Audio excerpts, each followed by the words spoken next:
Kita lanjut ya. Kita sudah sampai di 14, Romawi 14.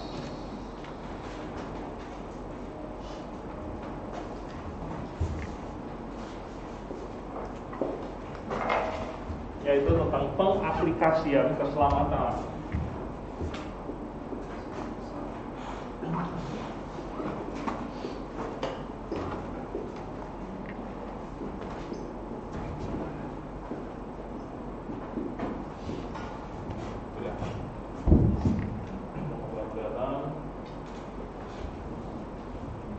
Karena bandwidth-nya di Moodle ya tidak terlalu tinggi, jadi fidelitasnya agak kurang.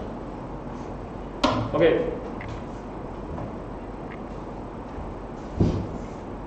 Orang awam juga tahu bahwa untuk mengaplikasikan keselamatan diperlukan apa? Iman. Alkitab selalu bilang diberikan kepada orang yang percaya. Nah, Yohanes 3:16, Yohanes 1 ayat 12, 1 Yohanes 5 ayat 13,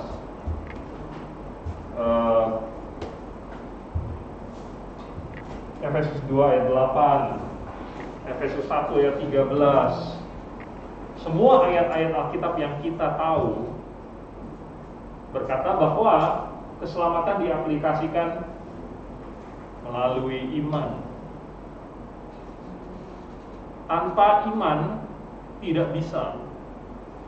Bahkan dulu ada seorang reformator terkenal yang menuliskan sola fide. Sola artinya hanya, fide artinya iman. Jadi keselamatan hanya oleh iman. Waktu itu dia sebutkan itu, dia katakan, diajarkan karena mau melawan pengajaran Roma Katolik yang mengajarkan bahwa keselamatan itu lewat gereja. Oleh sebab itu dia menentangnya dan bilang bukan lewat gereja tetapi hanya oleh iman saja. Sampai sini kita setuju. Oke. Ini sesuatu yang sangat mendasar sekali. Semua orang Kristen diajarin ini dari sekolah minggu. Remaja, pemuda, dewasa, semuanya diajarkan ini. Tetapi, nah ada tetapinya ya. Tetapi ada reformator lainnya yang berkata bahwa rupanya pengaplikasian keselamatan ini tidak seperti yang kita kira. Calvinisme atau bisa juga kita sebut Reformed Theology percaya bahwa kasih karunia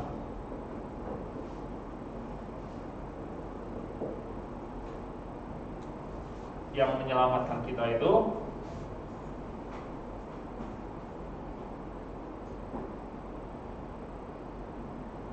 diberikan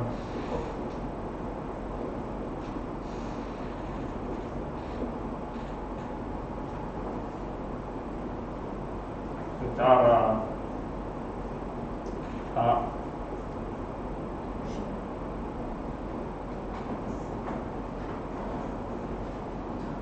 tak kuat, pakai singkatan, ditolak.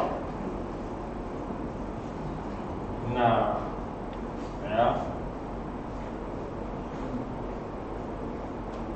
kelamaan nulis pakai bahasa Indonesia. Irresistible grace.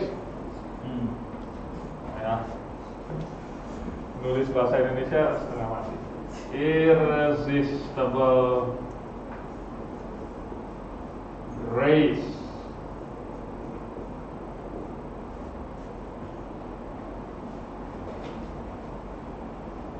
Apa hubungannya dengan pengaplikasian keselamatan? Mungkin Anda bertanya. Ups, lupa di record. Saya cuma record di OBS, lupa record di Moodle. Oke, silakan. Record di Moodle. Apa hubungannya dengan pengaplikasian keselamatan? Nah,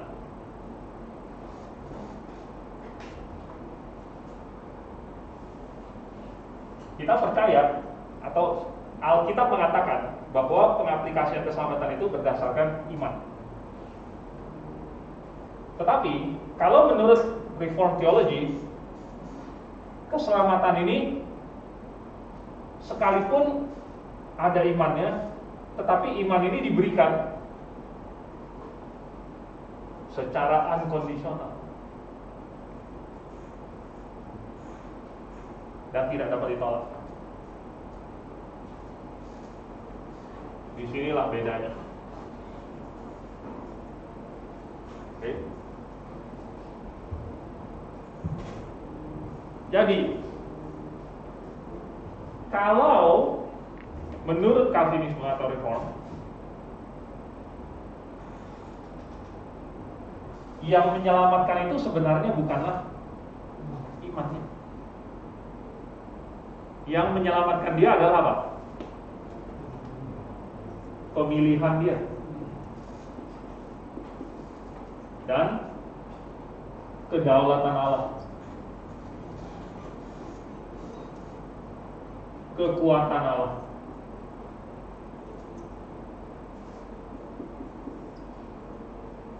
Ini yang menyelamatkan dia dari segala sisi. Oke, jadi Allah pilih dia dan itulah landasannya dia diselamatkan, bukan karena dia beriman. Beriman adalah konsekuensi dari pemilihan. Yang benar-benar menyelamatkan dia adalah pemilihan dia. Pemilihan Allah.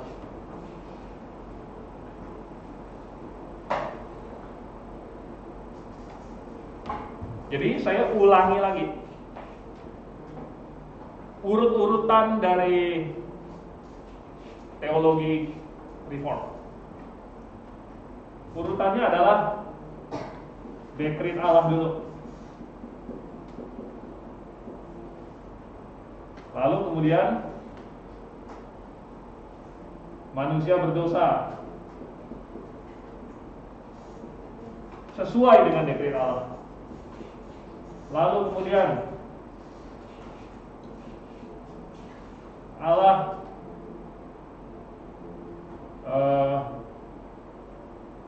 melahirbarukan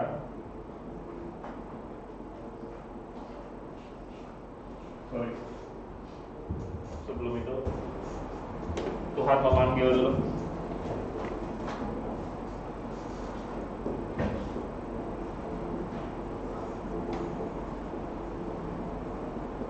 Lalu kemudian melahirbarukan, meregenerasi.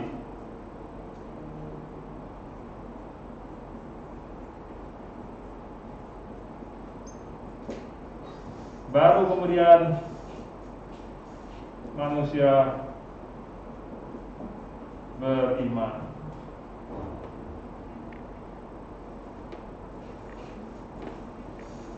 Dan menurut definisi Calvinis, iman ini adalah kasih karunia.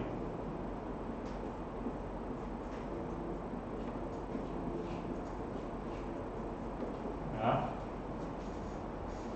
iman itu adalah kasih karunia-Nya. Jadi Allah yang memberikan iman. Kalau begitu, ini salah. Harusnya Allah membuat manusia beriman.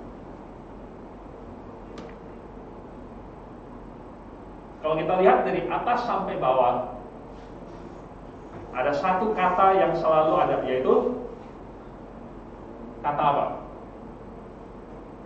Kata Allah ya. Di sini nggak ada. Jadi harusnya saya tambahkan.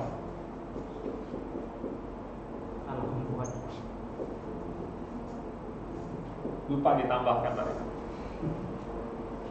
Kan tadi saya udah komentar sesuai dekret Allah. Jadi Allah yang bikin manusia berdosa.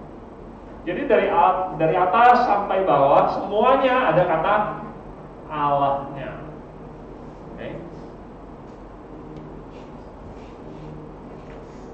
Dan ini didasarkan kepada konsep kedaulatan Allah. Menurut konsep kedaulatan Allah, inilah kedaulatan Allah. Menurut konsepnya Calvinisme, maksudnya. Inilah kedaulatan Allah, di mana tidak ada sesuatu pun yang terjadi yang bukan kehendak Allah. Itu jatuh pun kehendak Allah. Ya, tidak ada sesuatu pun yang terjadi, termasuk manusia berdosa, itu juga adalah kehendak Allah. Sudah beberapa minggu kita melihat betapa tidak mungkinnya ini dan kontradiksi. Oke. Nah, pandangan kedaulatan Allah seperti ini membuat kita bertanya-tanya di manakah tanggung jawab manusianya.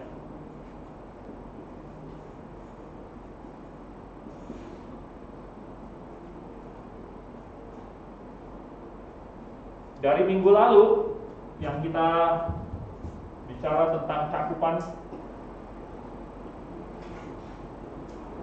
ya, cakupan keselamatan, sebenarnya sudah disinggung sedikit, sudah disinggung banyak. Kalau segala sesuatu itu di dalam kedaulatan Allah, maka semua peristiwa ini adalah disebabkan oleh Allah. Kalau Allah yang menyebabkan, berarti manusia tidak punya tanggung jawab. Dan kalau pengaplikasian keselamatan itu semuanya adalah Allah, termasuk penolakan dan lain sebagainya. Di manakah tanggung jawab manusia? Ya.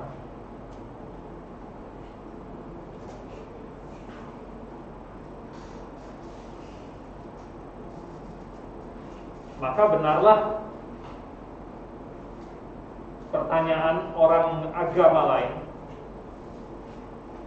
Kalau semuanya sudah didekretkan oleh Allah, termasuk Yudas Iskariot menjual Tuhan Yesus, maka itu berarti dia tidak bertanggung jawab, karena itu semua Allah yang membuat. Oke.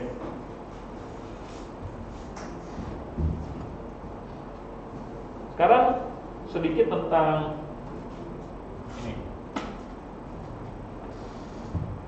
Injil. Tentang Injil. Ini.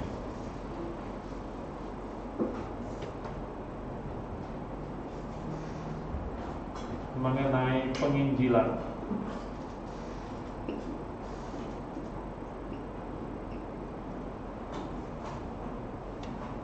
Tadi kita sudah lihat bahwa keselamatan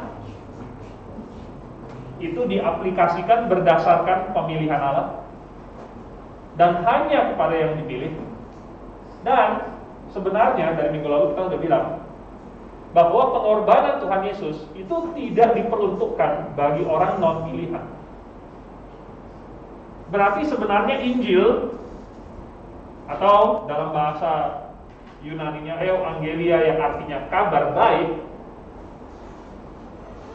Itu hanya bagi siapa? Orang pilihan. Bagi hanya orang pilihan saja.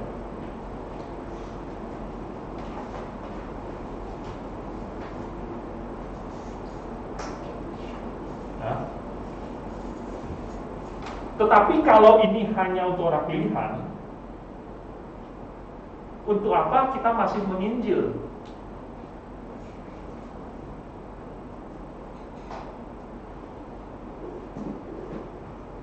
Kalau cakupannya itu tidak mencakup orang non-pilihan, kenapa kita disuruh menginjil semua orang? Semua makhluk bahkan.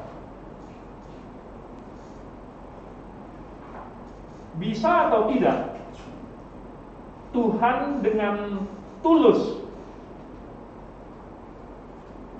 memberitakan kabar baik dan memanggil orang untuk bertobat?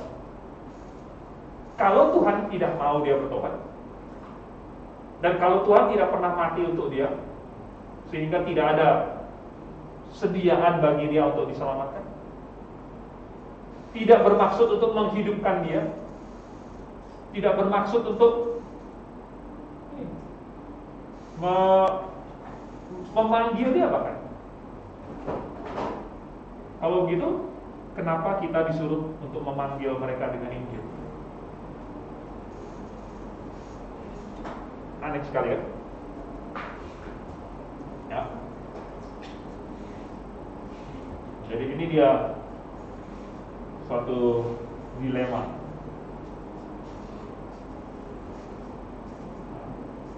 Untuk apa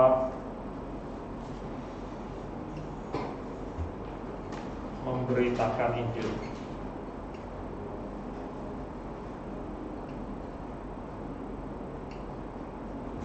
Kalau kita menginjil, kita nggak bisa dengan tulus dan jujur berkata bahwa Tuhan mati untuk kamu. Harusnya saya nggak tahu Tuhan mati untuk kamu atau tidak. Saya nggak tahu Tuhan mengasihi kamu atau tidak. Saya tidak tahu kamu dipilih atau tidak. Kalau kamu dipilih, Tuhan mengasihi kamu. Kalau kamu dipilih, Tuhan mau kamu diselamatkan. Itu baru jujur. Itu baru namanya tulus. Ya.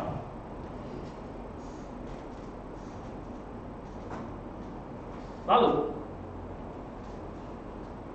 itu untuk orang non pilihan. Kita nggak bisa menginjil orang non pilihan. Bagaimana dengan orang pilihan?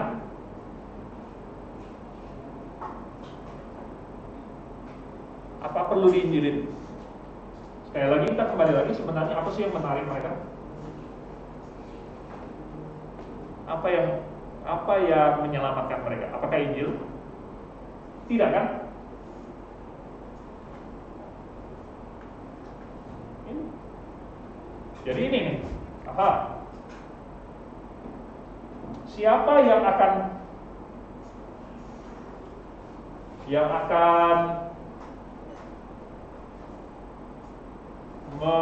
membuat seseorang percaya? Siapa yang bikin orang beriman? Allah. Bukan Injil. Ya.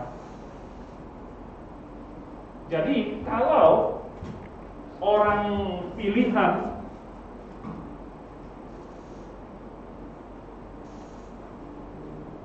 itu tidak perlu ini, ya. Tanpa ada Injil pun sudah bisa diregenerasi kok. Tanpa dia percaya kan?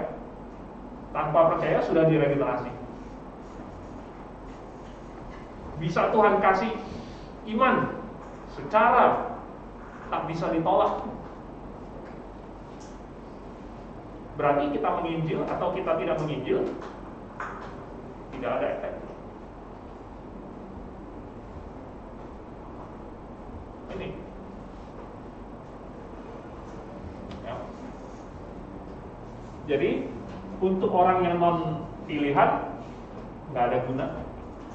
Untuk orang pilihan mubazir.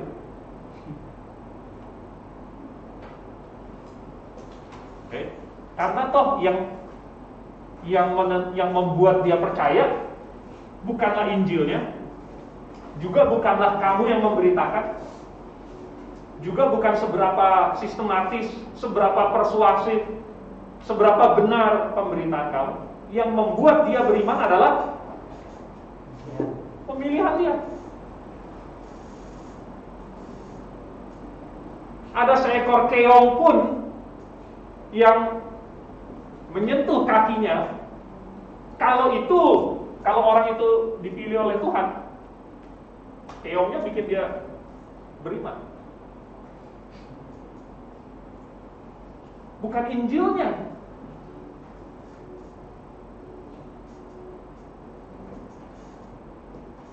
Ya.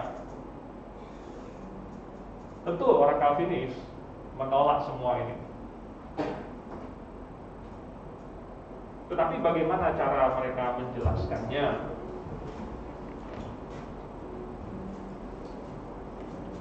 Saya hapus dulu. Mengenai Injil,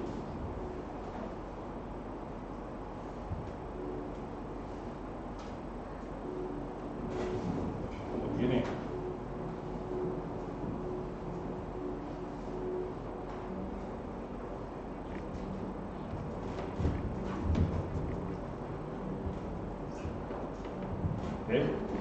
Di satu sisi Allah ingin hanya orang pilihan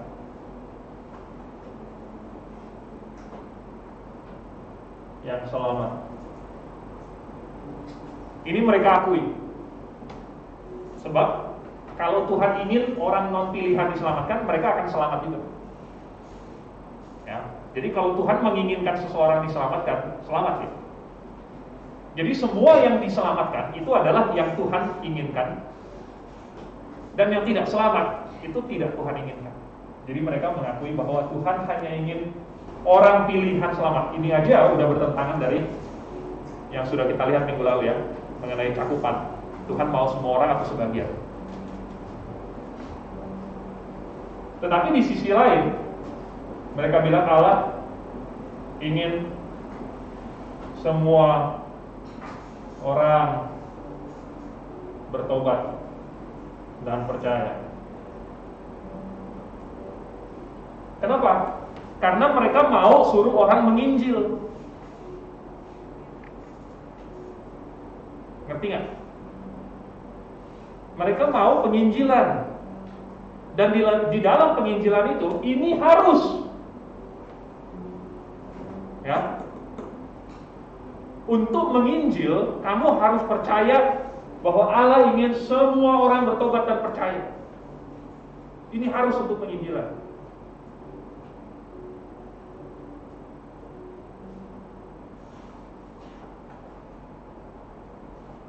Jadi kita lihat, kita bandingkan.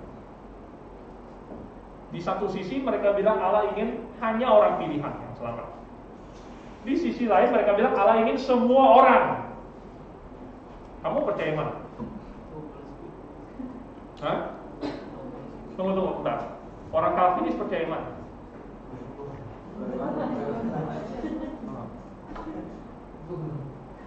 Tapi yang sering katakan gak sih Allah hanya ingin orang pilihan saja yang selamat. Yang sering katakan kan. Itu kalau mereka lagi membela tulip. Kalau lagi KKR, ini yang kamu dengar. Ya, kalau di dalam khotbah kebaktian segala macam, ini yang kamu dengar. Tapi di kelas, ini yang kamu dengar.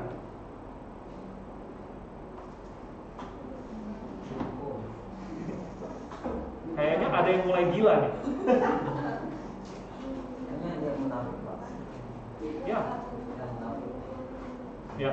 Kalau seperti yang Pak Stephen Tong itu, saya kan sering lihat khotbah kan bagus-bagus khotbahnya. Saya lihat memang penekanan dia itu bukan kepada Allah ingin hanya orang pilihan selamat, tetapi memang percaya dan bertobat itu yang selalu ditekankan Pak. Dari setiap khotbah yang saya lihat, banyak sekali khotbah yang dia sampaikan gitu, memang percaya dan bertobat. Sedikit ya menyinggung pemilihan Allah gitu. Mungkin Calvinis yang berbeda dengan Pak di Sali atau di Wali. Sudah jelas berbeda. Tetapi kita melihat apa kata sidang sinode di Dort.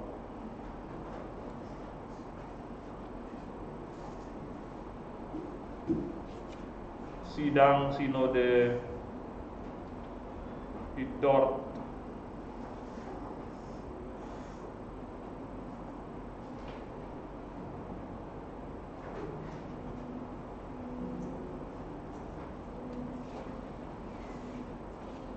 Area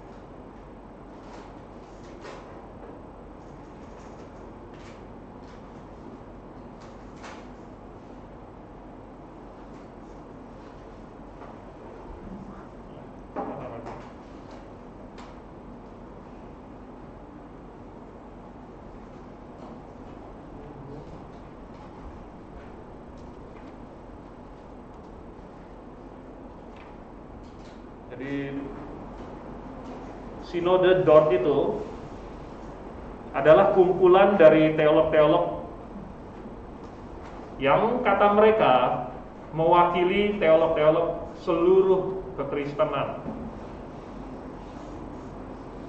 Tetapi karena teolog atau orang-orang yang tidak setuju dengan Calvinisme itu dianiaya, maka selain dari yang setuju Calvinisme nggak ada yang datang. Dan mereka bilang itu sudah mewakili dunia kekristenan.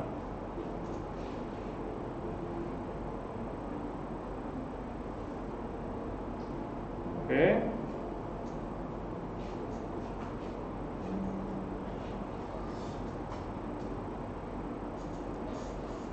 Menurut sinode dari Dort, dan ini tertuang dalam Westminster Confession of Faith,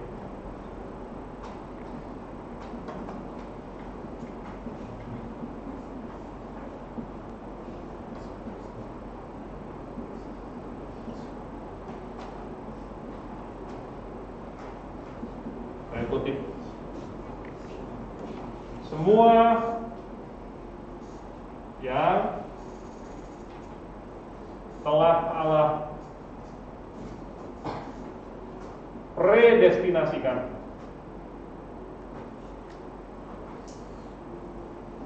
kepada hidup kekal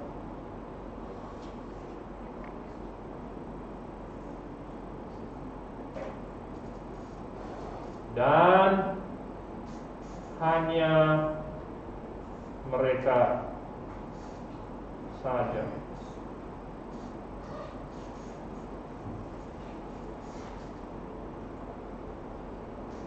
Ia berkenan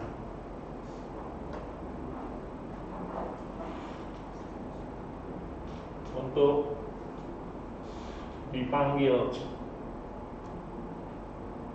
secara efektif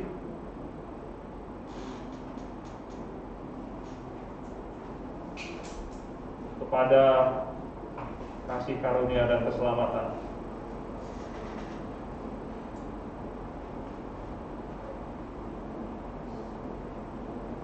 Nah, masih ada terus lagi. Saya garis bawahi di sini hanya mereka saja. Oke, ini ada di pasal 10 ayat 1.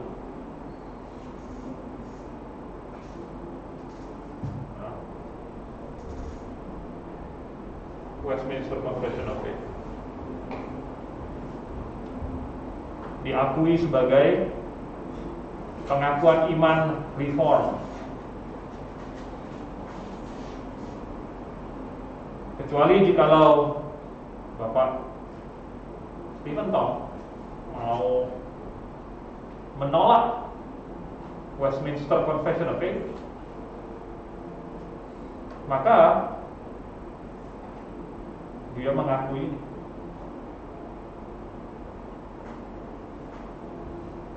Hanya saja kamu tidak akan dengar itu keluar dari mulut dia, karena yang dia akan akui yang sebelah sini.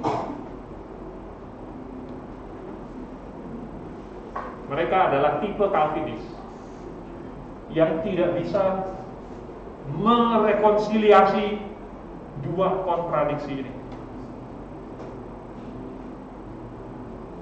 Ya. Di mana Allah ingin hanya orang pilihan saja yang selamat, dan ingin semua orang bertobat dan percaya.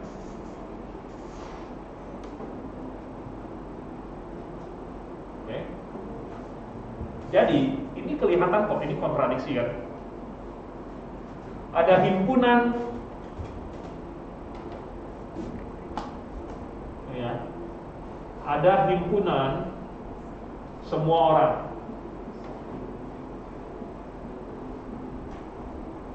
Kemudian di dalamnya ada himpunan orang pilihan.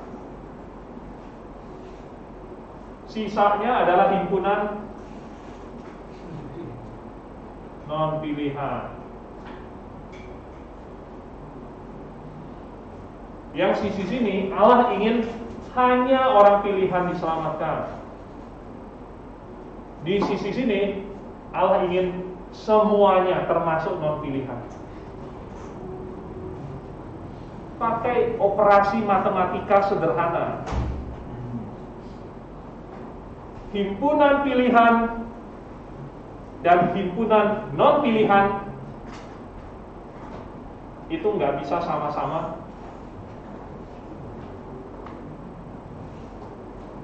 Ini namanya mutually exclusive. Nah, kecuali semua orang ini termasuk. Apa mereka Pak mengangkatkan ke yang umur baik ini semua orang Untuk penginjilan? Apakah karena mereka ini agak sakit kepada orang? Iya. Sebagian dari mereka itu masih punya hati nurani, jadi tahu bahwa harus menginjil. Ya. Tapi mereka bingung di antara mereka sendiri. Bagaimana untuk merekonsiliasi? Jadi akhirnya mereka terpaksa, dan kita sering dengar ini, bahwa ini adalah misteri. Lalu mereka ciptakan bahwa Allah punya dua kehendak. Allah punya dua kehendak yang bertentangan, tetapi tidak bertentangan.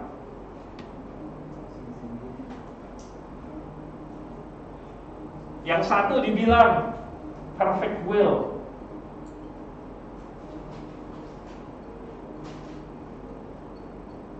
ini keinginan Tuhan yang sempurna.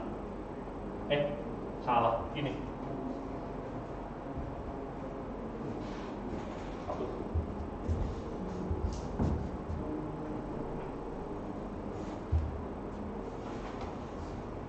Waktu Tuhan bilang bahwa Tuhan tidak ingin seorang pun binasa, melainkan supaya semua orang berbalik dan bertobat, itu adalah kehendak Tuhan yang sempurna. Perfect will. Tulisan saya jelek ya, jangan ngerti. Lalu kemudian ada yang permissive will.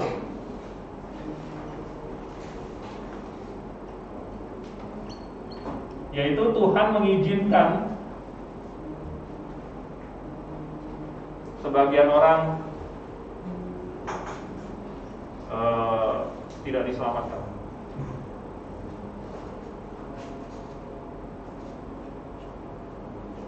Nggak jelas yang mana yang sisi sebelah mana.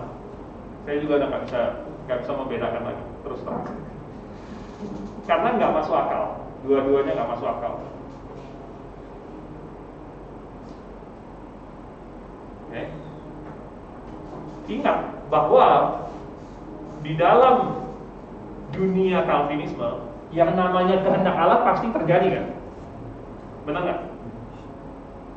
Mau perfect will, mau permissive will, kalau itu sudah Allah kehendaki terjadi. Ini dalam dunia Calvinisme loh. Tetapi mereka bilang bahwa bisa ada dua kehendak Allah yang berbeda. Karena ada dua kehendak Allah. Dan sekalipun dua-duanya berbeda, dua-duanya tidak bertentangan. Nah, di sini kita mulai bingung. Mereka bikin pusing kepala kita ya. Hah? Mereka bikin pusing kepala kita lah. Iya. Oke. Mereka bikin lebih pusing lagi. Ini sebenarnya masih belum selesai kali.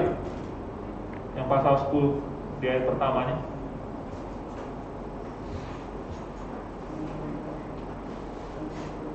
Karena yang tadi ini mengenai tanggung jawab manusia, ya, dan kedaulatan Allah, timbul masalah lain lagi. Saya hapus.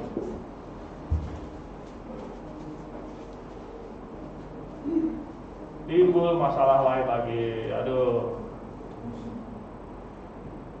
pusing. Kalau kasih karunia itu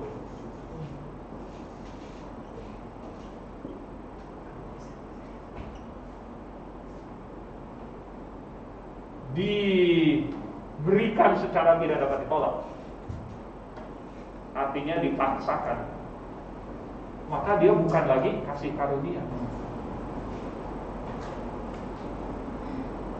Ya.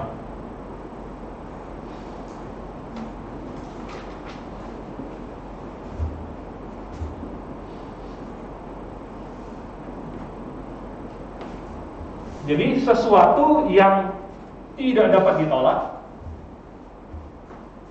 itu per definisi bukanlah kasih karunia. Ya. Kasih karunia adalah sesuatu yang diberikan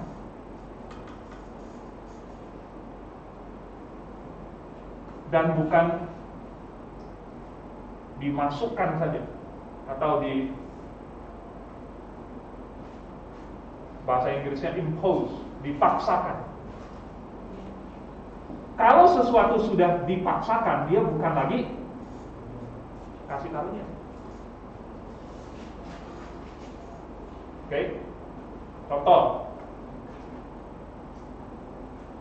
Contoh misalnya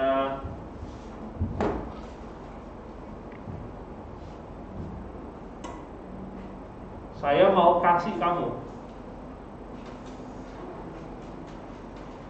sebiji mata. Nih, oke, Katarina, saya mau kasih kamu sebiji mata. Saya taruh di sini. Inilah kasih karunia saya kepada kamu. Tunggu Pak, saya nggak mau. Nggak bisa. Ya, nggak bisa. Saya berikan kamu kasih karunia. Saya berikan kamu satu mata lagi. Saya taruh di sini. Nah, tunggu, saya nggak mau. Saya nggak bilang saya mau kan? Nggak bisa. nggak bisa ditolak. Apakah itu masih kasih karunia? Tidak. Ya. Oke, contoh lain lagi. Seki. Saya mau kasih kamu seorang pacar. Ini bacanya ya, Pak. Apa? Iya kan? Tunggu. Saya nggak mau lagi. Nggak bisa. Nggak bisa. Saya mau kasih kamu. Dan kamu akan punya pacar. Yang saya tunjuk. Dua ya.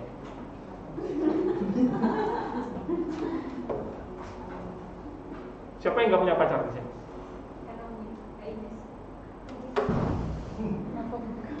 Hah? Kastriani misalnya. Atau Kastriani udah punya? Hah? Nggak serta. Saya Pak, belum serta. Sudah ada. Itu istri masih pacar. Itu hitungannya masih. Tapi sudah lebih dekat. Ines juga udah punya. Ines, saya akan karuniai kamu dengan seorang pacar. Wah, bahagia kan? Tapi saya yang pilih ya. Tunggu dulu. Ya nggak? Kok Pak Andrew yang pilih? Kalau pacar saya harusnya saya yang pilih dong. Jadi masih kasih karunia bukan? Bukan ya. Sesuatu yang diberikan secara tidak bisa ditolak, bukan lagi kasih karunia. Jadi irresistible grace ini adalah suatu yang namanya oksimoron. Oksimoron. Ini penting banget. Ini sesuatu yang tidak mungkin ada karena melanggar definisi. Misalnya segitiga yang kotak. Per definisi segitiga itu punya 3 sisi, kotak itu punya 4 sisi. Jadi segitiga yang kotak itu atau segitiga yang punya 4 sisi itu adalah oksimoron. Bisa dijelaskan ulang, Pak? Oksimoron adalah sesuatu yang tidak mungkin terjadi karena melanggar definisinya sendiri.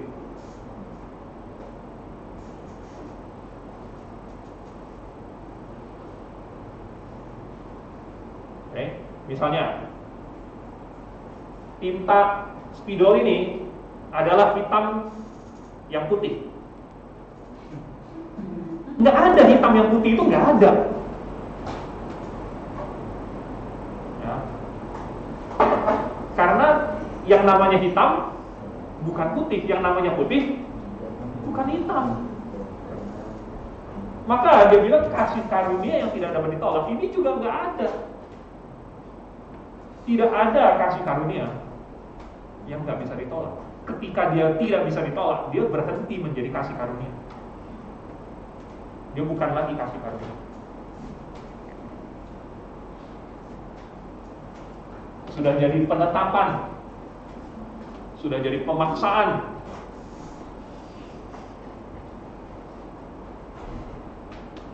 Oke.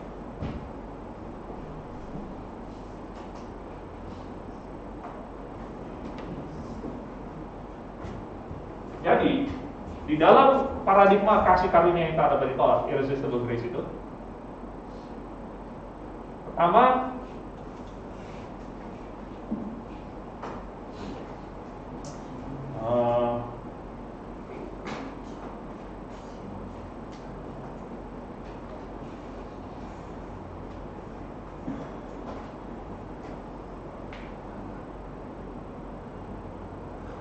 manusia berdosa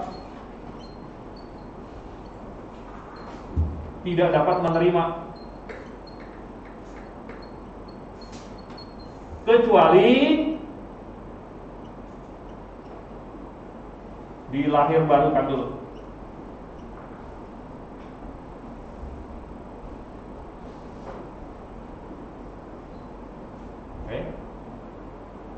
Jadi ada kasih karunia pun manusia yang berdosa nggak bisa terima.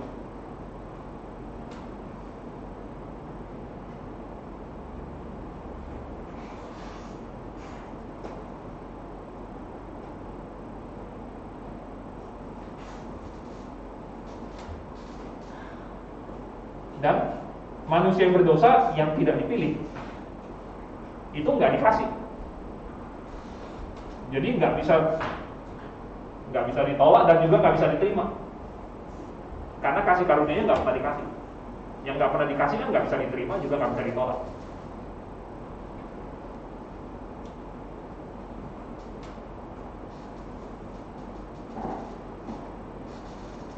Lalu katanya harus dilahirbarukan dulu, dan sesudah dilahirbarukan maka dia dijadikan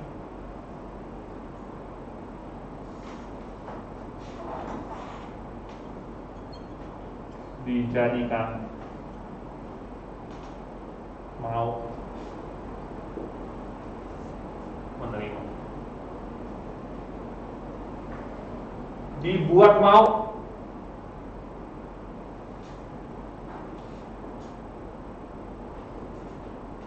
Ini istilah yang mereka sendiri pakai di dalam Westminster Confession of Faith itu. Ini kalau dilanjutin titik-titiknya, nanti ujung-ujungnya akan dijadikan mau. Saya bacain deh bahasa Inggrisnya, biar kalian nggak penasaran. Ngerti, Pak? Ngerti. Kenapa?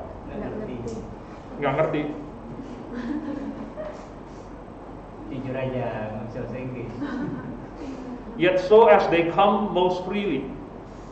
Namun demikian, sambil mereka datang dengan bebas, being made willing by His grace, karena dijadikan mau oleh kasih karunia-Nya.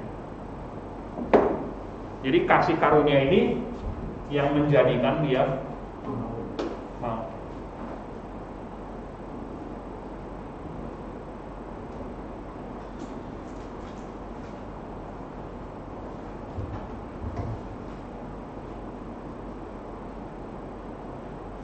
Jadi kita melihat bahwa tidak ada pilihan dan tidak ada kehendak bebas manusia. Karena yang mau aja, yang mau menerima aja dijadiin mau gitu. Bukan mau sendiri. Paksa aja, Pak. Ya.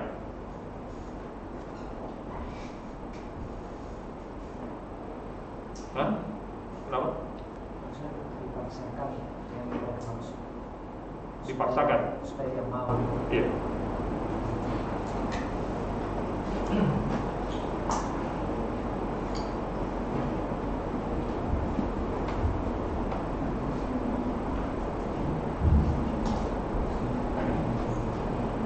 Jadi bayangkan kalau misalnya Ines tadi sudah pacaran, lalu menikah, lalu belakangan Ines menyadari bahwa suaminya itu sudah diprogram untuk mau gitu.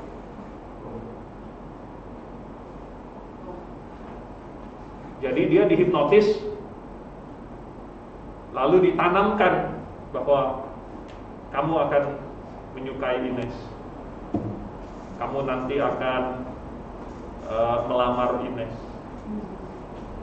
kamu akan begini-begini terhadap Ines. Wah, ketika Ines menyadari itu gimana? Jadi ternyata selama ini dia melakukan itu karena dihipnotis. Itu bukan atas kemauan dia sendiri. Kasih apa itu? Kasih macam apa? Ya kan?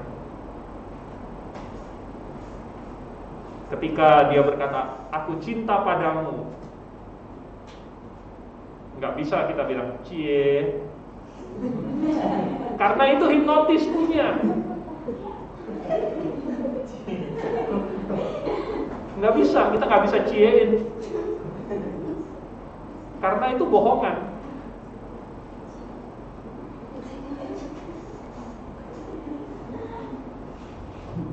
Ya kan? Tidak menggugah, ya nggak? Kalau benar-benar dia katakan dari hatinya kan,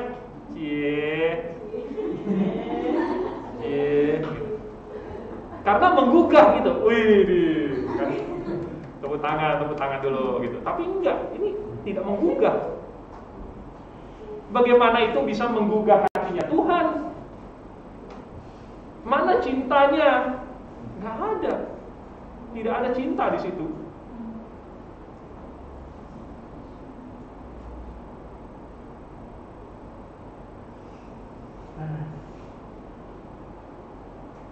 Jadi ini super aneh. Ya. Oke, kita kembali lagi ke Calvinisnya bilang apa?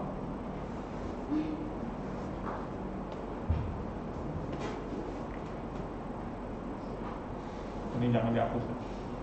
Ini aja.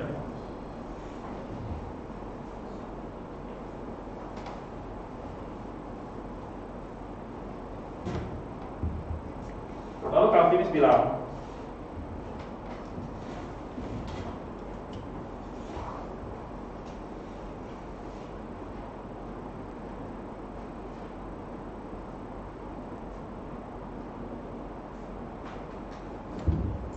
kalau manusia bisa menolak kehendak Allah,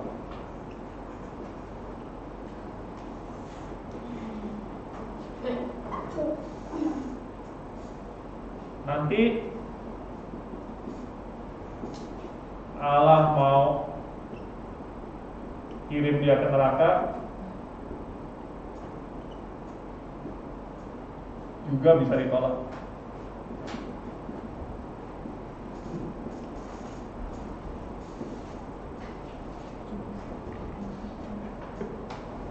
Ngerti nggak?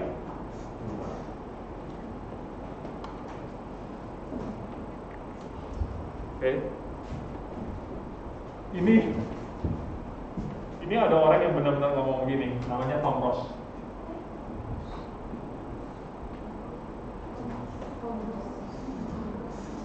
Ini benar-benar orang Calvinis yang tulis. Bukan saya yang bikin-bikin.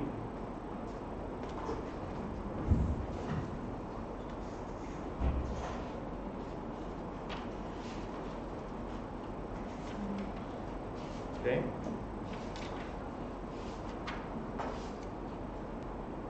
Kalian bisa lihat nggak masalahnya di mana di sini?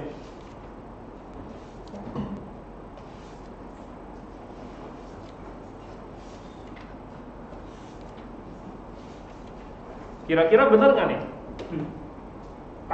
Kalau manusia bisa menolak kehendak Allah, maka nanti waktu Tuhan mau hukum dia, manusia bisa tolak.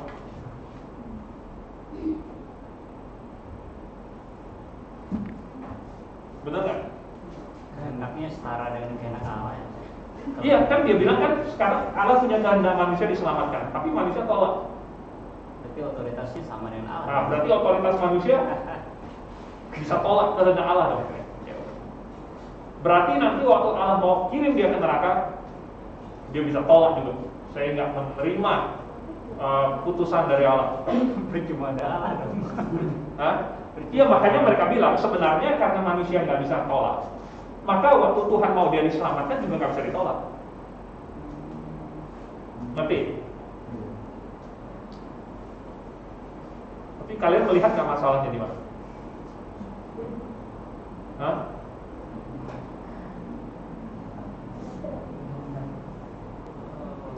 Pada kedaulatan Allah. Berarti ada pilihan.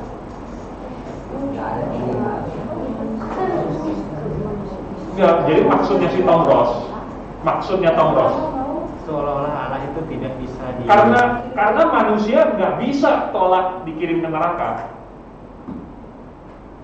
Maka harusnya manusia nggak bisa juga nolak kalau mau diselamatkan. Setuju nggak? Masuk akal nggak logikanya? Hah? Masuk? Gimana Robinson? Kalau manusia nggak bisa tolak waktu Allah hukum dia dan kirim ke neraka, maka manusia juga nggak bisa nolak waktu Allah mau selamatkan dia. Tarik dia keluar dari api, angkat dia dari jurang, hidupkan dia. Manusia nggak bisa tolak. Benar nggak? Logis nggak? Logis masuk. Hah? Nah, maksudnya logis bagi dia. beralih ke finish. Finish. Bukan. Nah, gimana?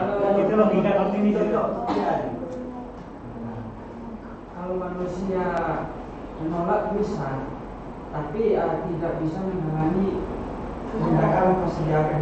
Iya, nggak bisa menghalangi kan? Makanya dia bilang juga nggak bisa menghalangi. Waktu Tuhan mau kasih karunia, nggak bisa dihalangin. Logis nggak? Kenapa nggak logis? Nih, misalnya saya sama anjing saya Goldie. Saya mau mandiin dia. Saya lebih kuat. Dia mau kabur pun saya tangkap. Saya guyur pakai air. Gak bisa ngapa-ngapain kan? Dia gak bisa nolak kan? Kita ini lebih rendah daripada anjing di hadapan Tuhan. Tuhan mau kamu kasih karunia, emang kamu bisa nolak? Tuhan mau menghidupkan kamu bisa nolak? Gak bisa? Bisa nggak? Nggak bisa kan? Jadi benar dong si Thomas. Itu bermasalah pada pilihan. Enggak, ini kan Tuhan nggak kasih pilihan kan? Waktu mau kirim orang berdosa ke neraka, Tuhan kasih pilihan. Enggak kan? Terus kenapa Tuhan harus kasih pilihan di sini? Kan berbeda dengan penetapan. Kan kita harus tahu di dalam keselamatan itu Allah tidak tetapkan manusia selamat. Tapi kalau penetapan Allah kalau manusia mati, memang manusia mati hanya sekali saja lalu itu pembinaan. Iya. Ya. Tapi maksud dia, kalau yang satu nggak bisa ditolak, yang lain juga nggak bisa ditolak. Berbeda. Kenapa berbeda? Berbeda karena di keselamatan itu nggak ada nggak ada Tuhan tetapkan orang Hah? nggak ada Tuhan tetapkan orang seberapa orang. Menurut dia ada. Menurut dia ada. Tapi kan dalam kitab tidak. Kan paham kita. Nah, tapi menurut dia, berdasarkan ini Tuhan bisa tetapkan dan nggak bisa ditolak. Kalau ini logis, berarti Tuhan bisa tetapkan. Dan kalau Tuhan tetapkan, manusia nggak bisa tolak.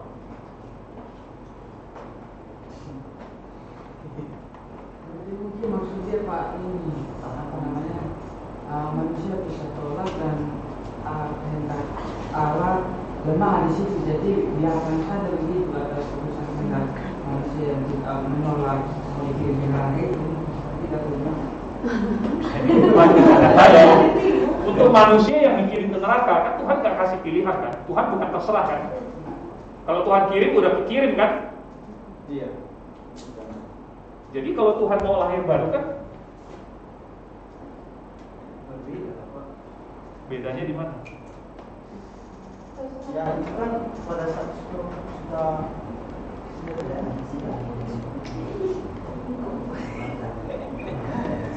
Gimana? ngerti sih. Wah, kalah kalian sama Topros. Berarti maksudnya itu kalau yang satu dilakukan, yang kedua kalinya tidak bisa ditolak juga. Iya. Jadi manusia itu sama halnya dengan di program, nggak bisa melakukan apa-apa. Nah, Itu yang mereka mau bilang. Apa bedanya dengan robot? Mereka bilang dijadikan mau secara sukarela. Karena ada program. Kalau udah suka rela, Kan udah di program. Diprogram supaya jadi sukarela. Iya.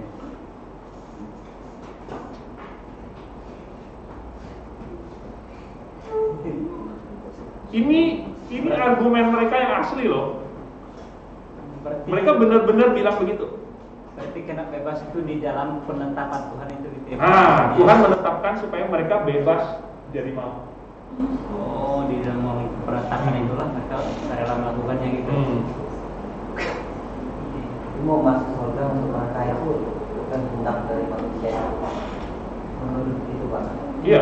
Bisa ditolak dan bisa Nggak ditolak. Jadi Tuhan menetapkan supaya manusia sebagian mau binasa dan sebagian dilahirbarukan sehingga jadi mau diselamatkan. Lebih parah dari Calvinis. Enggak, ini Calvinis. Ya, Itu Calvinis. argumennya lebih parah lagi dari yang lain. Karena Enggak, itu ini kehendak itu Calvinis standar. Wah, Ini Calvinis standar. Ya, tapi kan sebenarnya itu di mana penolakannya begitu. Tidak ada penolakan. Iya, sebenarnya ada memang karena itu kan sebenarnya Allah yang buat. Jadi kalau mau dikatakan manusia Oh. yang menolak, ya nggak bisa itu. Oh, mereka bilang Tuhan bikin supaya manusia itu sendiri yang menolak. Iya, tapi tetap kehendaknya Allah, bukan kehendaknya manusia. Iya. Tapi Tuhan bikin supaya kehendak manusia menolak. Jadi kehendak manusia yang menolak. Kata Calvinis. secara sukarela. Kalian bingung nggak dengan ini? Dijadikan mau secara sukarela.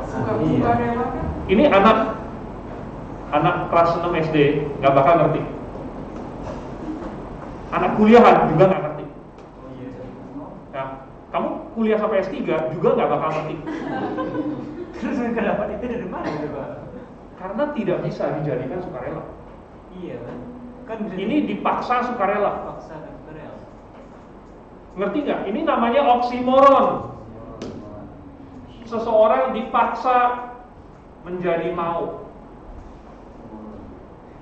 Nggak ada kalau dia dipaksa, bukan dia yang mau. Kalau dia mau, bukan terpaksa. Ngerti nggak? Ya. Kalau dia yang mau, namanya bukan dijadikan mau. Kalau dia dijadikan mau, bukan dia yang mau namanya. Orang lain yang mau. Pak, dia belum ngerti oksimoron. Oksimoron itu adalah sesuatu yang bertentangan dengan definisinya sendiri. Jadi misalnya segitiga yang 4 segi, punya 4 sisi. Segitiga yang punya 4 sisi itu kan nggak ada. Kalau dia punya 4 sisi, dia namanya bukan lagi segitiga. Oke? Nggak ada segitiga yang 4 sisi, itu nggak ada. Itu bertentangan dengan definisi segitiga dan segi 4. Ya. Jadi dijadikan mau, dijadikan sukarela, ini juga nggak mungkin.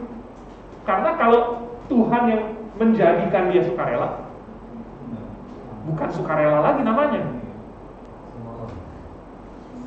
Kalau dia sukarela, bukan pihak lain yang bikin dia sendiri, baru namanya sukarela.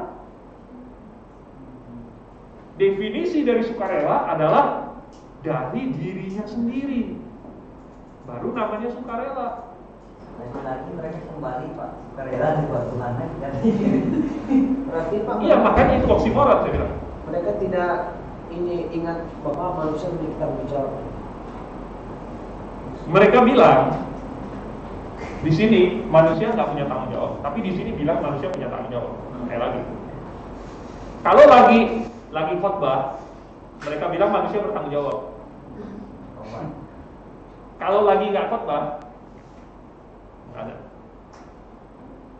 Oke, jadi gimana caranya mereka bikin tanggung jawab dan tidak bertanggung jawab ini jadi klop?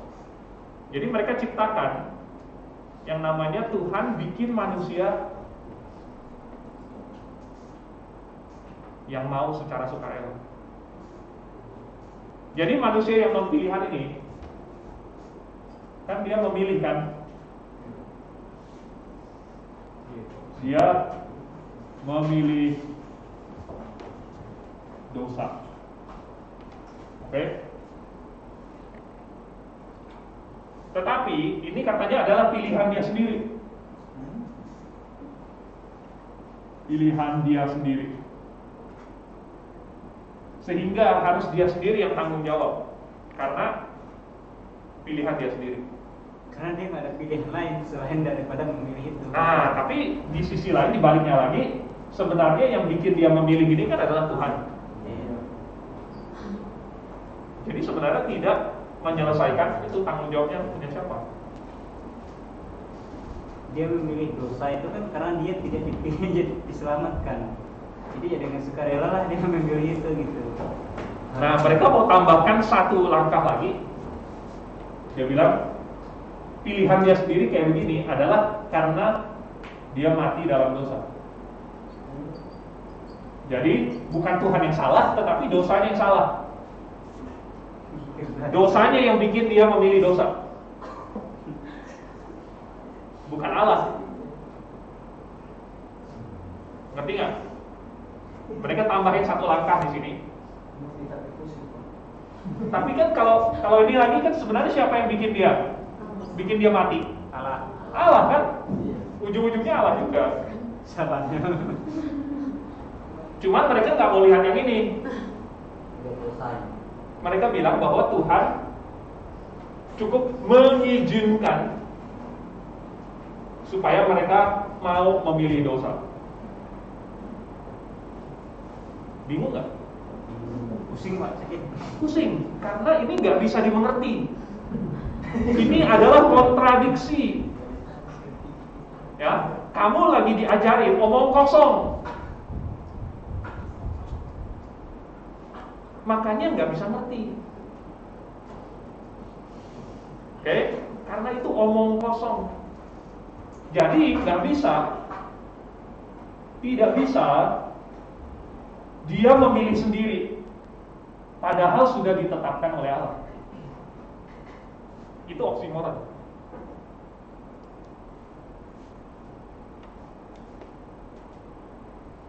Dia memilih sendiri apa yang Tuhan telah tetapkan dia lakukan. Gimana? Dia memilih sendiri apa yang Tuhan telah tetapkan dia harus lakukan. Bingung. Ini membingungkan karena definisinya bertentangan. Begitu. Pak,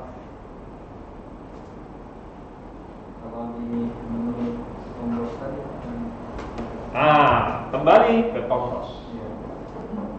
Tomros Ini salah. Karena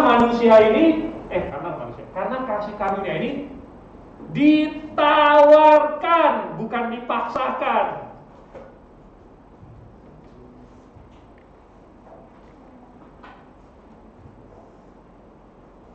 Makanya bisa ditolak.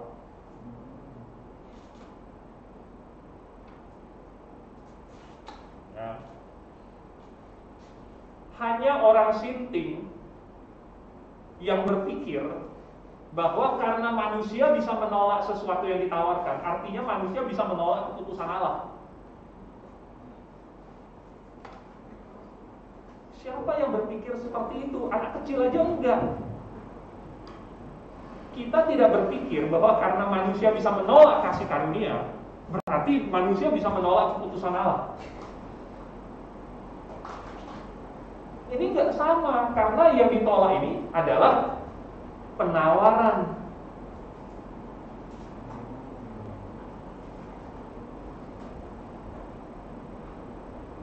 Sedangkan yang dikirim ke neraka ini bukan penawaran, kamu mau nggak ke neraka? Bukan Tuhan tawarkan mau ke neraka atau mau ke surga. Ini adalah keputusan karena kamu sudah berdosa, kamu harus dihukum. Bukan tawaran lagi, ke neraka enggak mau. Oh ya udah. Mana ada yang begitu? Berarti Pak, adanya muncul pertanyaan Tom Ross ini membenarkan kasih karunia. Iya. Tom Ross bilang manusia nggak bisa menolak.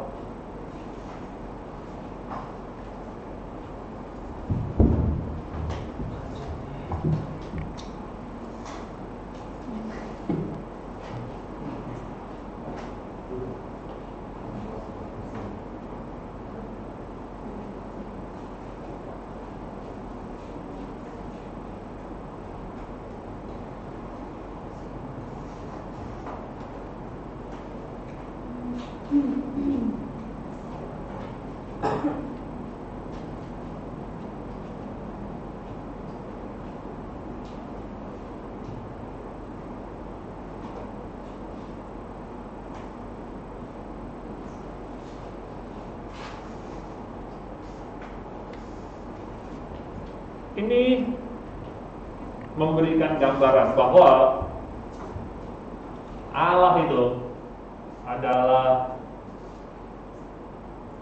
seorang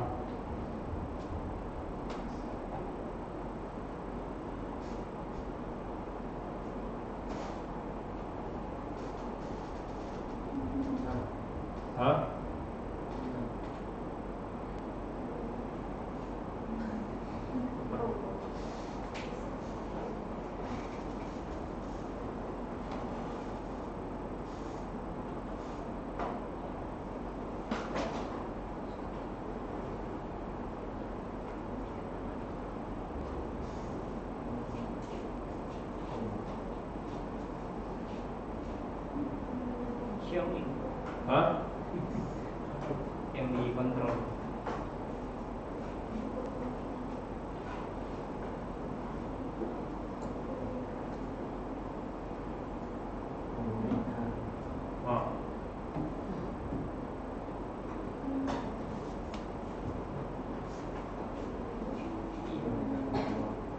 Sedih ya. Itu yang bikin sedih itu. Ini penafsiran saya sendiri maupun dia lagi sedih. Tergantung. Kalau ini orang pilihan, Senyum.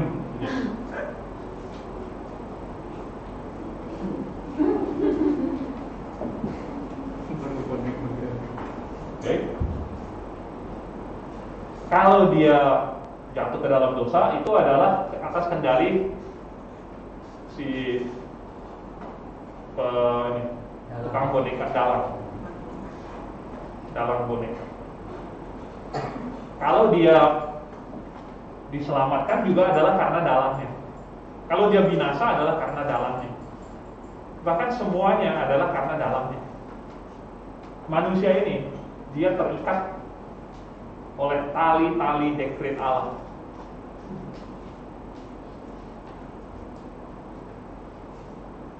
Ya. Dan kalau dekret Allah goyang begini, maka tangannya juga pasti akan gitu.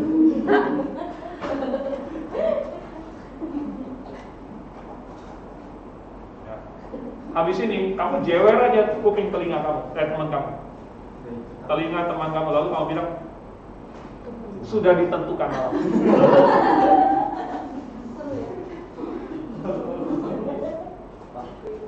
Ya. Bagaimana jawaban Calvinis ya, argumen mereka kan kita tanya kalau memang sudah sebagai orang pilihan mereka, bagaimana mereka tahu bahwa mereka itu adalah orang itu? Mereka tahu dari mana? Dari mana mereka itu adalah orang itu? Itu untuk minggu depan yang topik nomor 15 Romawi ini, kepastian keselamatan.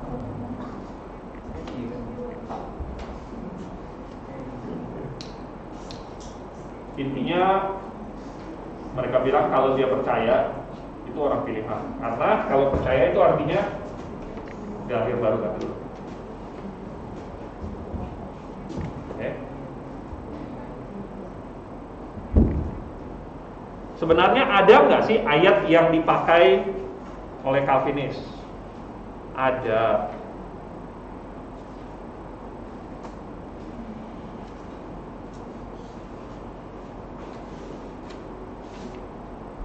Tapi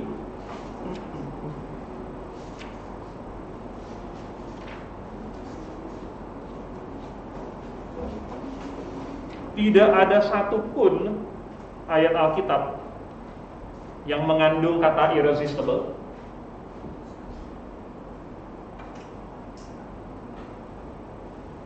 Dan tidak ada satupun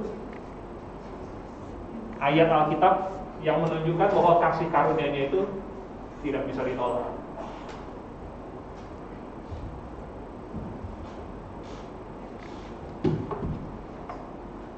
Oke.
Oke, sampai sini ada pertanyaan?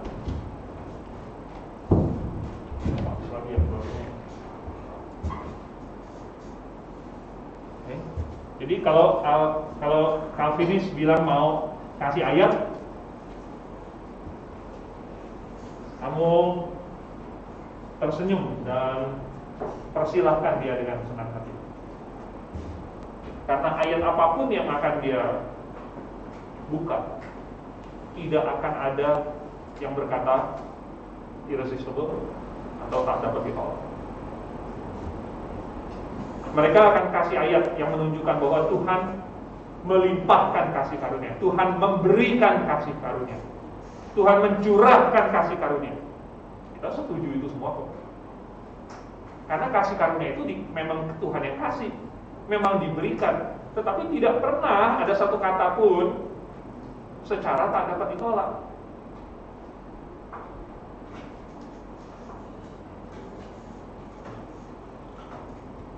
Kalau kita bandingkan dengan pengajaran Alkitab yang sesungguhnya, misalnya di dalam Lukas pasal 15,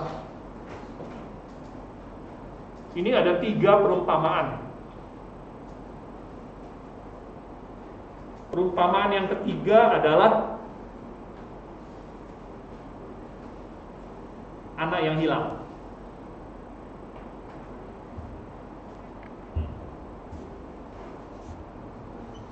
Perumpamaan anak yang hilang. Kalau kalian baca,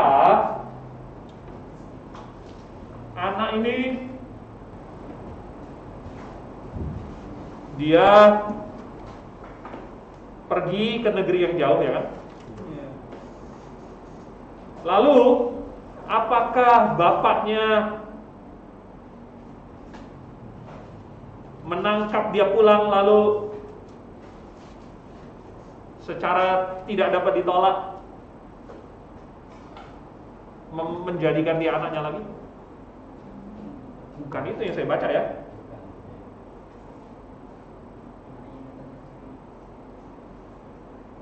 Yang kita baca apa? Anak itu menjadi sadar sendiri anak itu teringat, ya, ini ayat 17, lalu ia menyadari keadaannya. Apakah ada dibilang bahwa bapaknya yang pergi ke situ lalu kemudian bikin dia sadar secara tidak dapat ditolak? Enggak. Terus dia bilang apa? Aku akan bangkit dan pergi kepada bapakku dan berkata kepadanya, Bapa, aku telah berdosa terhadap sorga dan terhadap Bapa. Ayat 20. Maka bangkitlah ia dan pergi kepada bapaknya. Ketika ia masih jauh, ayahnya telah melihatnya. Lalu tergeraklah hatinya oleh belas kasihan. Ayahnya itu berlari mendapatkan dia, lalu merangkul dan mencium dia. Tidak ada satu patah kata pun atau satu ide pun bahwa bapaknya yang tarik tangan dia atau gandeng dia. Enggak, tetapi bapaknya justru mencari-cari, melihat, lalu kemudian dari jauh kelihatan, baru kemudian bapaknya menyongsong dia. Tidak ada sepatah kata pun bapaknya itu pergi ke negeri yang jauh itu. Ada. Ini sama sekali tidak cocok dengan narasi Calvinis. Terus ayat yang ke-24, bapaknya bilang, sebab anakku ini telah mati. Tunggu dulu. Menurut narasi Calvinisme, kalau mati nggak bisa ngapain? Nggak bisa ngapa-ngapain kan? Nggak bisa merespon kan? Nggak bisa sadar kan? Tapi menurut bapaknya, anaknya ini mati. Tapi masih bisa menyadari, masih bisa jalan dari negeri yang jauh itu kembali ke rumahnya. Dan katanya menjadi hidup kembali. Jadi dia mengaku dulu baru hidup kembali. Dia pulang dulu baru hidup kembali. Bukan hidup dulu baru pulang.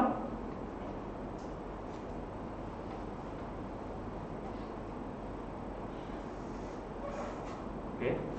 Jadi dari perumpamaan yang Tuhan Yesus bikin, ini aja nggak cocok dengan apa yang Calvinis bilang. Oke.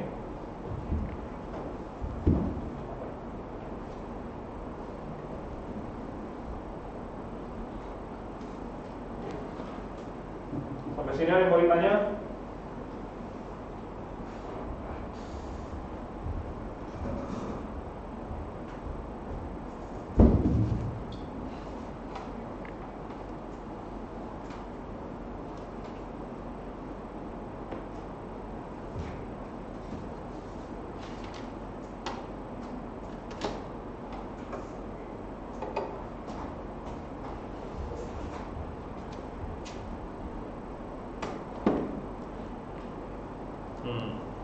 Terus lagi.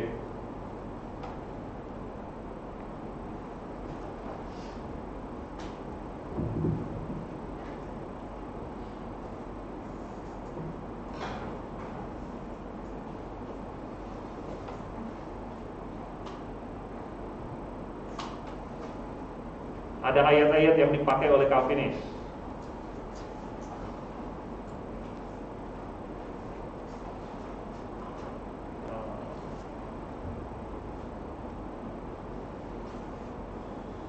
Misalnya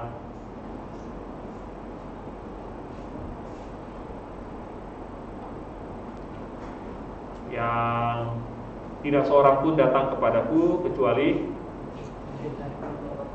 diberikan kepadaku oleh Bapa. Ya.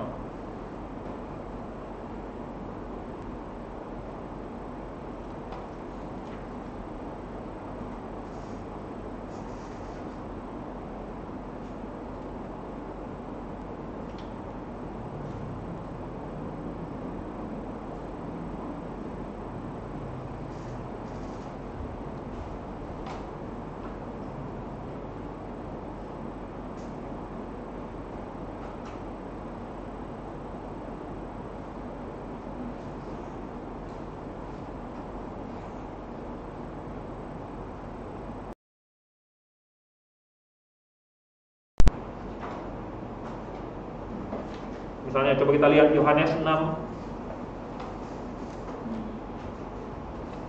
ayat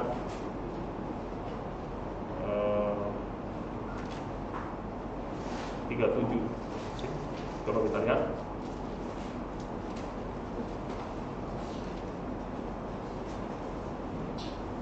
Ayat 37.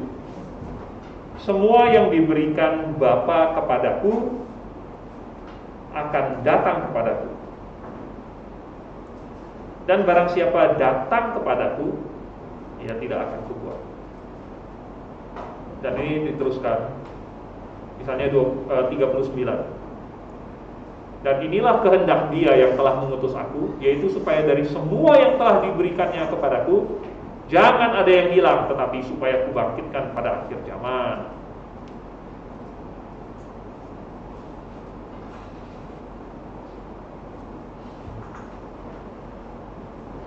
Oke. Terus ayat 44.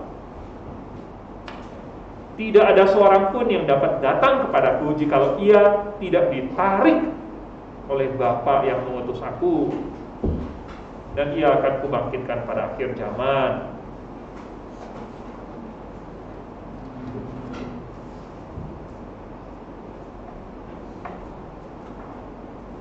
Oke.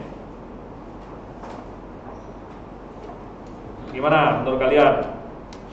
Calvinis punya ayat nih. Bagus nggak?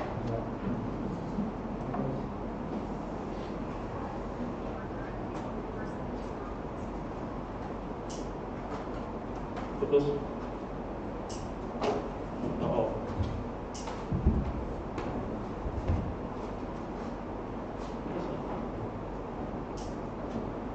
Halo, halo. Putus nggak?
Oke. Betul ya.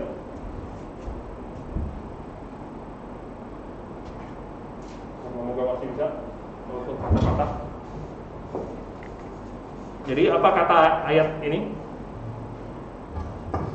Katanya ya, semua yang diberikan Bapa kepadaku akan datang kepadaku. Benar nggak?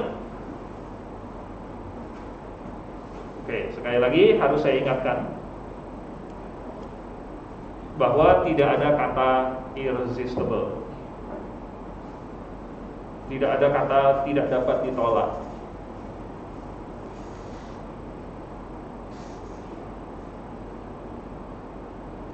Jadi apa yang dikatakan ayat ini sebenarnya?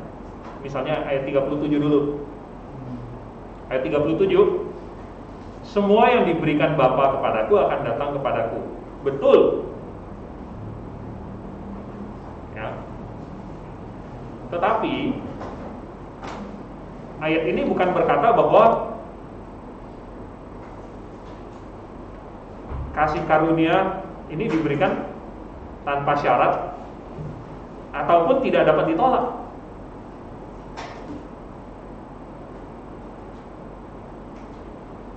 Oke. Terus ayat yang ke-39. Ini supaya dari semua yang telah diberikannya kepadaku.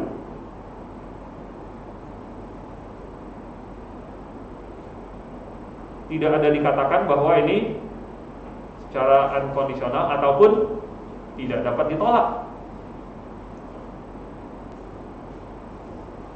Jadi sebenarnya bisa ditolak atau tidak. Jadi Bapa memberikan kepada Yesus orang-orang yang percaya. Yang percaya.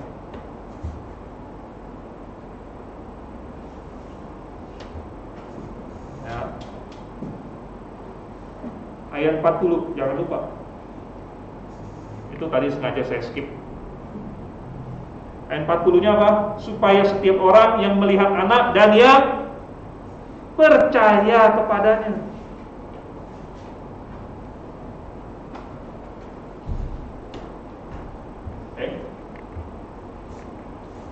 Lalu katanya yang diberikan kepada Yesus akan datang. Orang-orang yang diberikan Bapa pada Yesus akan datang. Tidak dikatakan bahwa akan datang, akan dibuat datang, akan ditetapkan datang, enggak. Ini hanyalah suatu pernyataan, yaitu Allah tahu bahwa mereka ini akan datang.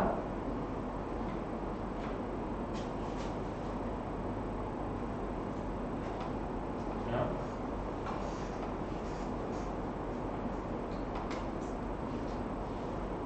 Tidak ada kata-kata secara irresistible. Enggak ada.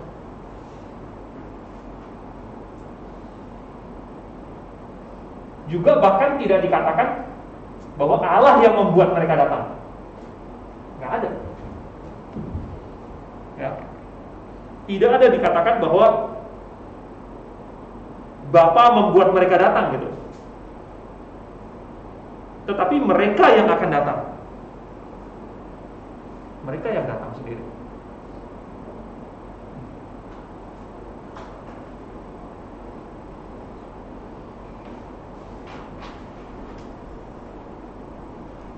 Terus ayat yang ke-44.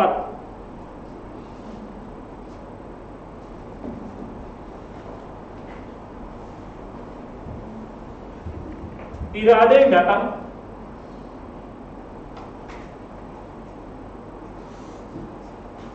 kalau tidak ditarik.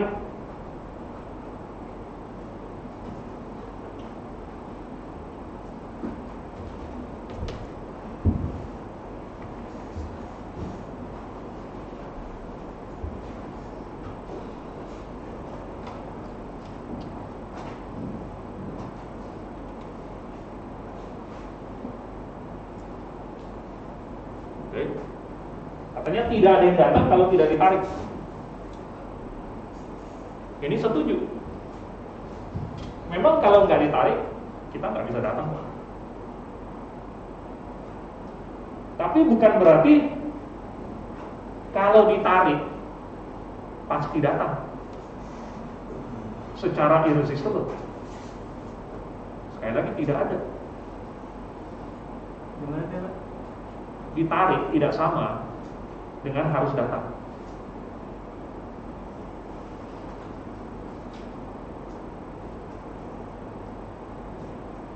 Ngerti nggak? Ini kan kalau ayat kita bilang tidak ada yang datang kalau tidak ditarik. Betul. Tetapi ini bukan berkata kalau ditarik pasti datang. Beda ya. Kalau Tuhan bilang yang ditarik pasti datang, itu Calvinis. Tapi enggak, ayat ini bukan bilang gitu. Ayat begini, mereka datang karena ditarik. Dan itu kita setuju. Yang kita tidak setuju adalah kalau sudah ditarik harus datang. Itu irresistible grace. Udah ditarik nih, harus datang, nggak ada pilihan. Nah itu namanya Calvinisme. Tapi ayat ini bukan bilang begitu. Ayat ini hanya bilang mereka nggak bisa datang kalau nggak ditarik dulu. Dan itu kita setuju. Allah memang menarik.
Oke, lagi pula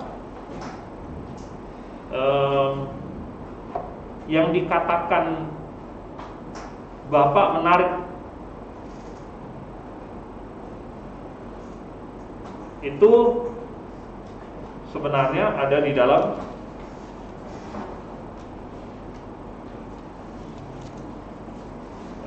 Yohanes pasal 12.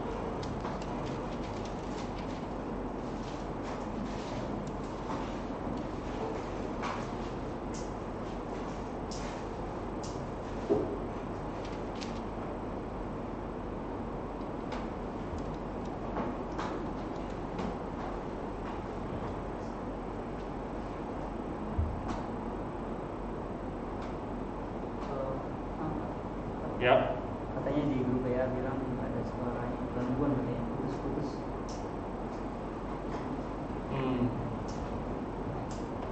Iya.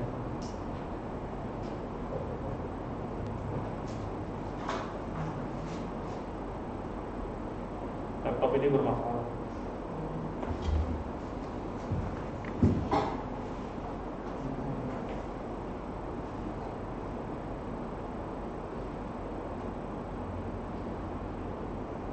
Padahal tadi sore sudah saya coba.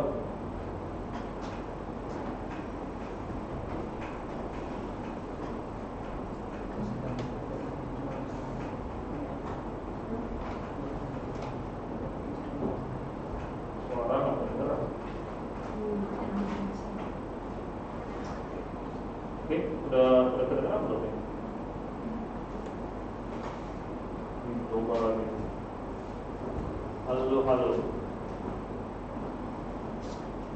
Halo. Ini masih terdengar. Gerak. Halo. Ya, nanti diupload aja rekamannya.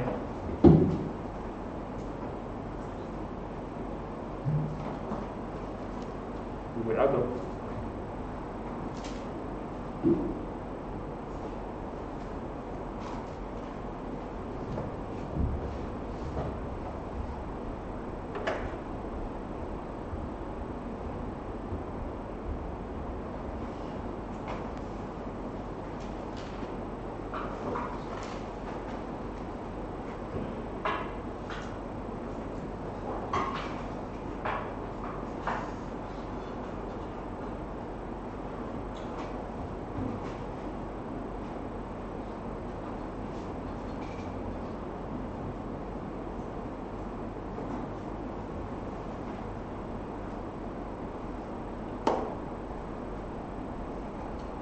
Oke. Di Yohanes pasal 12 ayat 32-nya. Kan katanya Bapak menarik, dan ternyata menarik semua orang.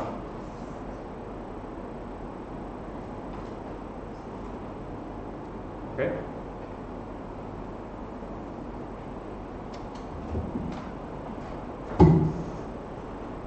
Jadi ayat yang dipakai oleh Calvin di sini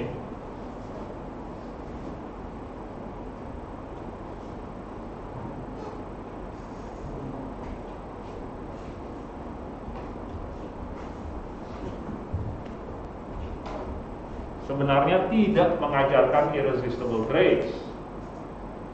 Ya, Bapa memberikan kepada Yesus, betul, tetapi bukan unconditional, dan juga bukan secara irresistible. Tidak ada kata itu. Tetapi menurut ayat 40-nya, yang diberikan adalah orang yang percaya. Jadi kalau mereka percaya, diberikan. Lalu kalau percaya, mereka akan datang.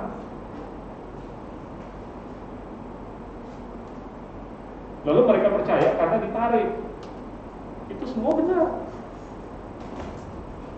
Yang tidak benar adalah diberikan secara tanpa syarat, ditarik secara tidak bisa ditolak. Itu yang nggak ada di dalam Alkitab. Ditetapkan datang, dihidupkan dulu baru datang. Nggak ada kata-kata itu, dihidupkan dulu baru datang, nggak ada.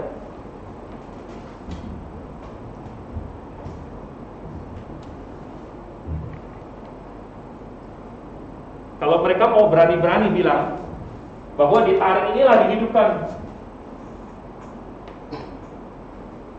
maka kamu bukain yang pasal 12-nya. Semua orang ini ditarik dihidupkan. Jadi makanya hati-hati mereka. Kalau yang nggak hati-hati, mereka kepleset di sini. Kan kita bilang enggak tuh. Ini nggak sama. Terus mereka bilang ini dia ditarik inilah sudah dihidupkan. Oh gitu ya. Semua orang diselamatkan ya. Lalu akhirnya nanti mereka bilang yang di 12 ayat 32 ini adalah semua orang pilihan. Sama dengan pilihan lagi. Balik lagi ke situ. Tapi nggak ada kata pilihannya di pasal 12.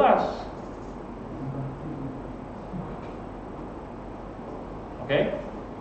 Jadi kalian masih tahu trik-trik mereka. Ya. Ya Pak. Kalau kita lihat contoh Calvin itu dengan yang lain, itu sama-sama menggunakan ayat yang sama. Ya. Kemudian kalau kita lihat yang di sini kan mereka pendidikannya juga di tokoh juga. Kira-kira apa yang membuat kenapa bisa doktrinnya jadi berbeda? Apakah memang ada roh jahat yang mempengaruhi apa? Sehingga maksudnya bahannya sama, kemudian pendidikannya ya tinggi-tinggi juga. Tapi kenapa doktrinnya bisa jadi berbeda? Kira-kira gitu Pak.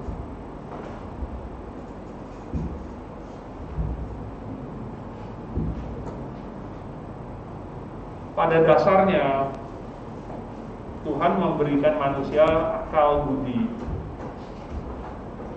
dan bebas untuk berpikir. Nah, itu membuat satu ayat bisa ditafsirkan berbagai kesimpulan. Tetapi sebenarnya Tuhan juga kasih akal sehat, sehingga logikanya itu bisa sampai kepada kesimpulan yang benar. Jadi Tuhan kasih kebebasan, tapi Tuhan kasih alatnya supaya bebas ketemu yang benar. Nah, mereka bebas, tapi nggak ketemu yang benar. Berarti nggak dipakai logikanya. Karena alat yang Tuhan kasih itu adalah logika. Firman Tuhannya sama-sama. Itu juga alat yang Tuhan kasih. Tapi alat satu lagi, yaitu logika, nggak dipakai. Makanya bisa sampai begini. Makanya menghasilkan kontradiksi. Dan mereka bilang ini nggak kontradiksi. Ini udah nggak pakai logika.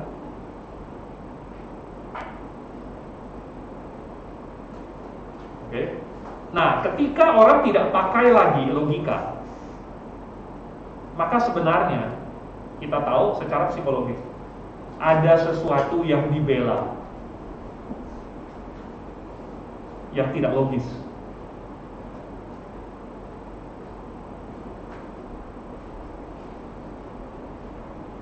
Dan dia bela ini bukan berdasarkan logika, tetapi faktor-faktor lain. Emosi kan? Egoisme kan? Kesombongan kan? Dan lain-lain. Bukan lagi pakai logika dan mencari kebenaran. Karena seandainya mencari kebenaran, sekali dia melihat kontradiksi macam begini, ditinggalin.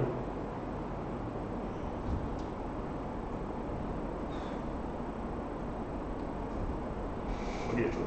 Jadi, tetapi begini, biasanya orang yang sudah tidak logis itu dikasih tahu kamu nggak logis, dia justru bilang enggak, saya logis, kamu yang nggak logis. Tapi dia tidak bisa menjawab ini, sehingga makanya tadi saya bilang ini sering kita dengar, ini adalah misteri Allah. Bagaimana bisa ada dua kehendak Allah yang berbeda dan saling bertentangan tetapi tidak bertentangan? Itu nanti akan Tuhan jelaskan di surga nanti. Gak usah kamu diskusiin sekarang. Kalau gak usah didiskusiin sekarang, ya udah, ya kan? Itu adalah perkataan orang yang gak bisa menjelaskan, tapi gak mau berubah.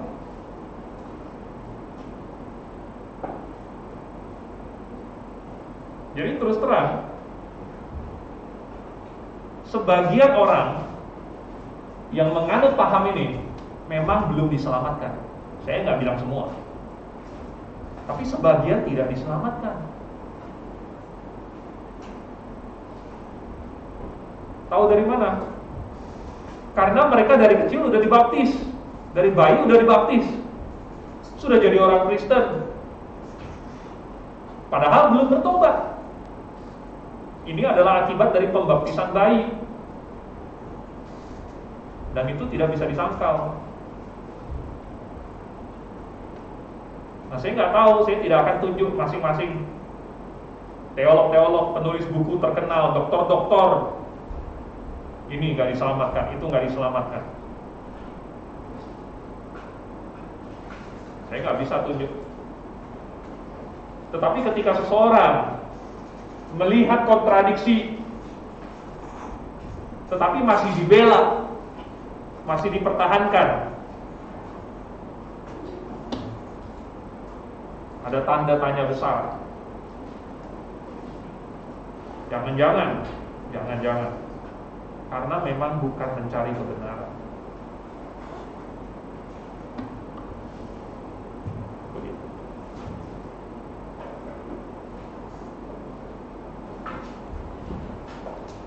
Oke. Satu lagi Pak. Ya.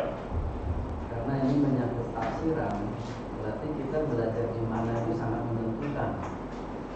Ya, kita kuliah di STT mana itu menentukan. Kemudian juga buku-buku yang kita baca, misalnya yang kita beli secara umum di luar sana, tanpa kita, kalau mahasiswa kan mungkin belum masih tak belajar ya diisi saja kan ya. Nah, kalau dia dapatnya isi yang tafsirannya tidak alkitabiah, ini sangat berbahaya. Nah, kira-kira bagaimana Pak kita mengantisipasi hal kayak begini? Padahal mahasiswa itu kan haus sekali dengan bacaan-bacaan. Ya.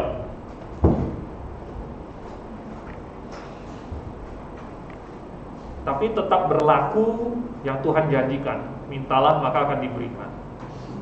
Ketuklah maka pintu akan dibukakan. Cari maka akan mendapat.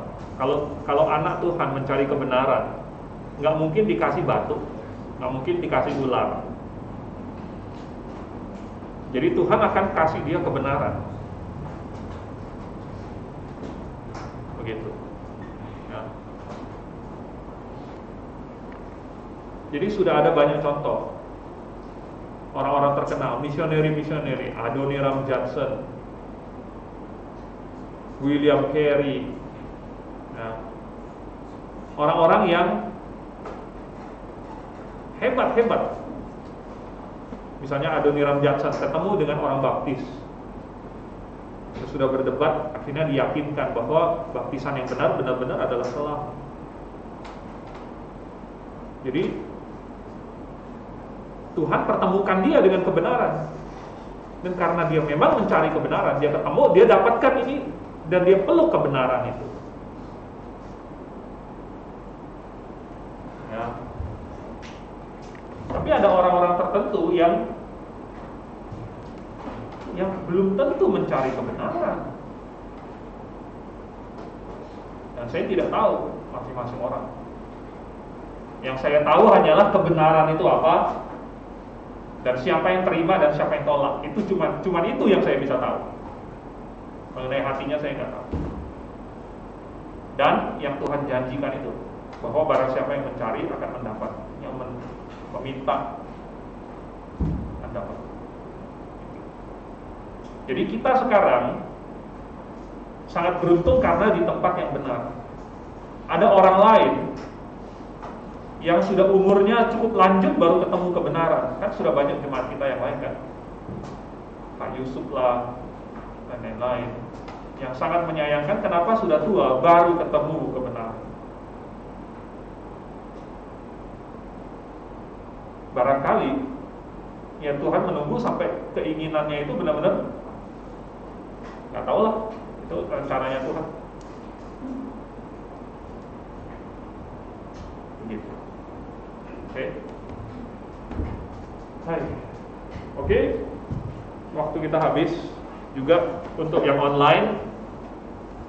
Kalau jaringannya kurang baik atau ada permasalahan teknis, nanti masih bisa di review ulang dari YouTube. Habis ini akan saya coba segera di-upload. Oh ya, PR ya? Ada PR? PR-nya apa?